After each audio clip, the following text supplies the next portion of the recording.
Hello everyone, welcome to online classes. दोस्तों, आज की इस वीडियो में हम बात करने वाले हैं डीएलएड थर्ड सेमेस्टर के लिए समावेशी शिक्षा यानी कि पेपर सेकंड के बारे में। सारे ही क्वेश्चन मोस्ट इंपोर्टेंट हैं, इसलिए वीडियो अंत तक जरूर देखिएगा। ये वो क्वेश्चन है जो आपके एग्जाम में काफ़ी बार पूछे गए हैं और आगे भी पूछे जाने की पूरी संभावना है। तो चलिए स्टार्ट करते हैं समावेशी शिक्षा का मॉडल पेपर।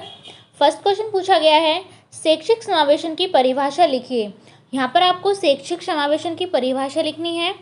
तो श्रीमती आर के शर्मा के अनुसार शैक्षिक समावेशन से अभिप्राय उन सभी छात्रों की शिक्षा व्यवस्था से है जो अपवंचित वर्ग, भाषा, धर्म, जाति, क्षेत्र, वर्ण, लिंग तथा शारीरिक एवं मानसिक दक्षता से ग्रसित हैं।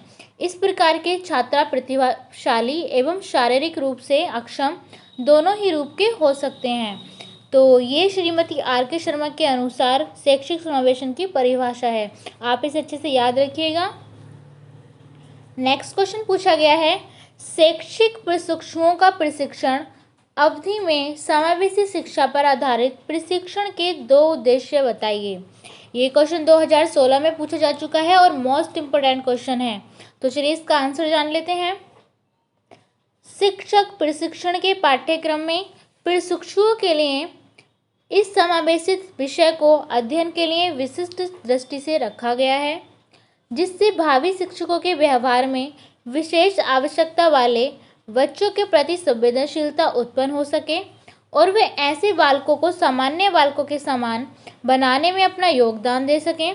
साथ ही विशेष आवश्यकता वाले बालकों की आत्मानुभूति का दर्शन कर अपने शिक्षण कार्य के दायित्व को भी भली प्रकार समझ सकें। तो ये इसके 2 उद्देश्य बताए गए हैं, आप इसे अच्छे से याद रखिएगा। नेक्स्ट क्वेश्चन भी 2016 में पूछा जा चुका है और मोस्ट इंपोर्टेंट क्वेश्चन हैं, ये सारे प्रीवियस ईयर से लिए गए हैं। तो ये क्वेश्चन पूछा गया है, समावेशी शिक्षा के अंतर्गत किस प्रकार के बच्चे आते हैं।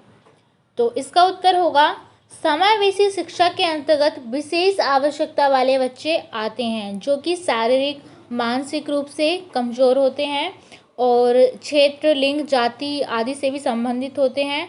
वो सारे ही बच्चे समावेशी शिक्षा के अंतर्गत आते हैं। नेक्स्ट क्वेश्चन है, सामान्य बच्चों में कौन कौन सी मानसिक भिन्नताएं होती हैं। तो सामान्य बच्चों में संवेगात्मक, भावात्मक एवं बुद्धि लब्धि से संबंधित भिन्नताएं होती हैं। ये इसका बिल्कुल करेक्ट आंसर होगा। इसी टाइप से आपको भी लिख करके आना है। नेक्स्ट क्वेश्चन पूछा गया है जो कि 2016 में पूछा गया था, पिछड़े बच्चों से आपका क्या अभिप्राय है। तो पिछड़े बच्चे जो होते हैं वो मनोवैज्ञानिक वर्ड के अनुसार पिछड़ा हुआ बालक वह है जो शिक्षा सत्र यानी कि सेशन के मध्य में अपनी आयु स्तर की कक्षा से 1 दर्जे नीचे का कार्य ना कर सके। अर्थात मान लिया एक बालक आयु की दृष्टि से 8वीं कक्षा में होना चाहिए। यदि वह बालक 8वीं कक्षा के मध्य में 7वीं कक्षा का कार्य करने में असफल है तो वह पिछड़ा हुआ बालक कहा जाएगा। दूसरे दृष्टिकोण से पिछड़ा हुआ बालक वह है जिसकी शैक्षणिक लब्धि 85 या कम हो। तो जिसकी शैक्षणिक लब्धि 85 या कम हो, तो इन सभी जैसे कि आपको एग्जाम्पल देके बताया गया है बहुत अच्छे तरीके से, तो आप इसे याद रखिएगा। पिछड़े बच्चों से आपका क्या अभिप्राय है, ये क्वेश्चन आपका पूछा गया था। चलिए देखते हैं नेक्स्ट क्वेश्चन, आंशिक रूप से शारीरिक अक्षम बच्चों के सभी प्रकार लिखिए। 2016 में क्वेश्चन पूछा गया है, शारीरिक अक्षम बच्चों के सभी प्रकार आपको लिखने हैं यहाँ पर। तो आइए इसका उत्तर जान लेते हैं। फर्स्ट है विकलांगिक अक्षम या फिर अपंग बच्चे, जिसे हम बोलते हैं ऑर्थोपेडिकली क्रिपल्ड बच्चे। सेकंड है चिरकालिक बीमार एवं क्षतिपूर्ण स्वास्थ्य यानी कि क्रॉनिकली इल एंड क्रिपल्ड बच्चे। थर्ड है श्रवण क्षतियुक्त यानी कि हियरिंग इम्पायर्ड। फोर्थ है दृष्टि क्षतियुक्त यानी कि विजुअली इम्पायर्ड। फिफ्थ है बहुल विकलांग यानी कि मल्टी हैंडीकैप्ड। ठीक है, ये सभी आपको फिफ्थ प्रकार आप यानी कि जो 5 प्रकार हैं, 5 टाइप्स हैं, ये आपको याद रखने हैं। नेक्स्ट क्वेश्चन पूछा गया है, वाक दोष का अर्थ स्पष्ट कीजिए। देखिए इस चैप्टर से काफ़ी ज़्यादा क्वेश्चन पूछे गए हैं, तो सारे ही क्वेश्चन इंपॉर्टेंट हैं। यहाँ पर आपको वाक दोष की परिभाषा बतानी है।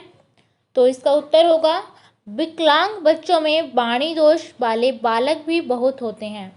वाणी दोष वाले बालक या तो ठीक प्रकार से बोल नहीं पाते या उनके द्वारा बोली गई बात को श्रोता भलीभांति समझ नहीं पाते अथवा देर से समझते हैं।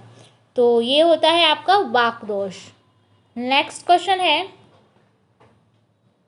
अस्थिर बाधित बच्चों की पहचान से संबंधित लक्षण लिखिए।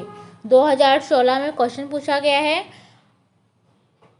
अस्थिर बाधित बच्चों की पहचान से संबंधित लक्षण आपको यहाँ पर लिखने हैं। तो कुछ ऐसे बालक भी होते हैं जिनके शरीर में कोई हड्डी विकृत या टूटी हुई होती है अथवा किसी अंग विशेष की हड्डी होती ही नहीं है अथवा किसी दुर्घटना में भी बालक की हड्डी खराब हो जाती है। ऐसे बालकों को अस्थिर बाधित बालक की श्रेणी में रखा जाता है।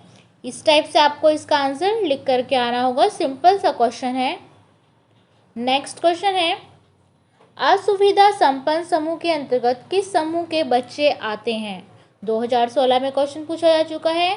असुविधा संपन्न समूह के अंतर्गत किस समूह के बच्चे आते हैं। तो सामाजिक रूप से वंचित बालक और सेकंड है आर्थिक रूप से वंचित बालक।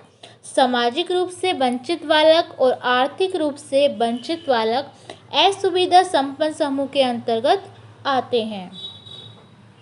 नेक्स्ट क्वेश्चन है, शैक्षिक समावेशन की कोई तीन विशेषताएं आपको लिखनी है शैक्षिक समावेशन की। तो आप 3 लिख दीजिएगा, मैं आपको बताने वाली हूँ। फर्स्ट, शैक्षिक समावेशन सामान्य शिक्षा व्यवस्था से पृथक रूप में पाया जाता है अर्थात इसकी संरचना सामान्य से पृथक होती है। सेकंड, शैक्षिक समावेशन प्रतिभाशाली एवं शारीरिक अक्षमता से युक्त छात्रों के लिए ही होता है। थर्ड, शैक्षिक समावेशन की व्यवस्था में छात्रों की योग्यता एवं मानसिक स्तर का विशेष ध्यान रखा जाता है। ये आपका आंसर होगा। नेक्स्ट क्वेश्चन है, शैक्षिक समावेशन के कोई 3 उद्देश्य लिखिए। यहाँ पर आपको शैक्षिक समावेशन के उद्देश्य लिखने हैं। तो फर्स्ट आप लिख सकते हो, इसके माध्यम से छात्र अध्यापक या प्रशिक्षु विशेष आवश्यकता वाले बच्चों के प्रति संवेदनशील हो सकेंगे। सेकंड, सामान्य विद्यालय में अध्यापक शारीरिक, मानसिक, सामाजिक तथा आर्थिक दृष्टि से पिछड़ों बालकों की पहचान करके उनकी उचित देखरेख का निर्देशन कर सकेंगे। थर्ड है, शैक्षिक समावेशन द्वारा विशेष आवश्यकता वाले बालकों की शैक्षिक, मनोवैज्ञानिक एवं सामाजिक समस्याओं की विवेचना कर समाधान कर सकेंगे। यह आपका आंसर हो जाएगा। नेक्स्ट क्वेश्चन है और ये लास्ट क्वेश्चन रहेगा, विशिष्ट बालकों की कोई 4 विशेषताएं लिखिए। यहाँ पर आपको विशिष्ट बालकों की कोई 4 विशेषताएं लिखनी है।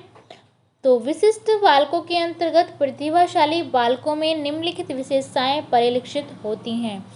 तो फर्स्ट है, ये विशिष्ट बालक शारीरिक रूप से स्वस्थ होते हैं और शारीरिक बनावट भी अच्छी रखते हैं किंतु सामान्य बालकों से भिन्न होते हैं।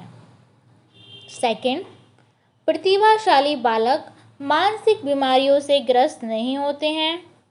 थर्ड, यह बालक तीव्र शारीरिक विकास की सीमा के अंतर्गत आते हैं। फोर्थ, कक्षा में बताई गई बातों को सामान्य बालकों की अपेक्षा ठीक से समझ लेते हैं, यानी कि ये बच्चे इंटेलिजेंट होते हैं, इसलिए विशिष्ट बालकों के अंतर्गत आते हैं। तो जितने भी मोस्ट इम्पोर्टेंट क्वेश्चन थे मैंने आपको सारे करा दिए हैं। नेक्स्ट वीडियो भी आपके लिए लेकर के आऊँगी जल्द ही, तो आप जल्दी से चैनल को सब्सक्राइब कर लीजिए और बेल आइकन को प्रेस कर दीजिएगा ताकि जो भी आपको वीडियो आए नेक्स्ट उससे आपको पता चल जाएगा। तो आई होप कि वीडियो आपको पसंद आया है और यदि वीडियो पसंद आया है तो प्लीज़ वीडियो को लाइक, शेयर और चैनल को सब्सक्राइब करना बिल्कुल मत भूलिएगा ताकि ऐसी इंपॉर्टेंट अपडेट और ऐसी इंपॉर्टेंट क्वेश्चंस की सीरीज़ मैं आपके लिए आगे भी लाती रहूं। आज के लिए बस इतना ही। Thank you so much.